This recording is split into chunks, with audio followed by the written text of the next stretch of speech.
আসসালামু আলাইকুম পঞ্চগড় জেলা থেকে মুই তোমার আঞ্জুমান আপু কেন আছেন সবাই কহদি কমেন্ট করে তোমার তেনা মুই চিরা ধরে একটু খালি চিরা খিলাম দই চিরা খিলাম আজকে তোমাক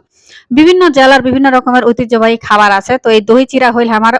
এক কথা উত্তরবঙ্গের মধ্যে জনপ্রিয় একটা খাবার কইবা পারেন এটা একটা ঐতিহ্যবাহী খাবার আমার উত্তরবঙ্গের মানুষ আমরা দই চিরা খাইতে খুবই পছন্দ করি বাড়ির দই বানায় তারপরে এই যে চিরা ধই এনে ভালো করে এমনি করে মাকে খাইতে সেই মজা কায় কায় দই চিরা খাইতে পছন্দ করেন মোক কমেন্ট করে কহেন এই যে দই খান খাওয়া আছেন এইখান মুই নিজে বাড়িতে বানাইছো ভাই তোমরা তো জানেন তোমার আঞ্জুমান আপু কত ক্রিয়েটিভ মুই কত কিছু পারু এই যে দেখো দই বানাই ফেলেছো বাড়িতে দেখেছেন চিরালা ভালো করে ধুই টয়ে সুন্দর করে প্লেট খানো নিছু তারপর ওইটা দই খান দিনু ঢালে তাহলে চিন্তা করছেন দই খান এরকম পাতলা চালচালা হয়েছে কি তাই আসলে দই খান না হয় দই ওই ঘন দই খান আগতে দিয়ে দিছু ভিডিও করিবার সময় ফমে নাই মানে খাবার এত তাল ফমে নাই মানে দেখাবার সময় পরে কি করবো আর কোনো দেখি না ঢং করে দেখানো আর কি তো যাই হোক এই দই চিরা চিনি দেখি না ভালো করে মাখাচু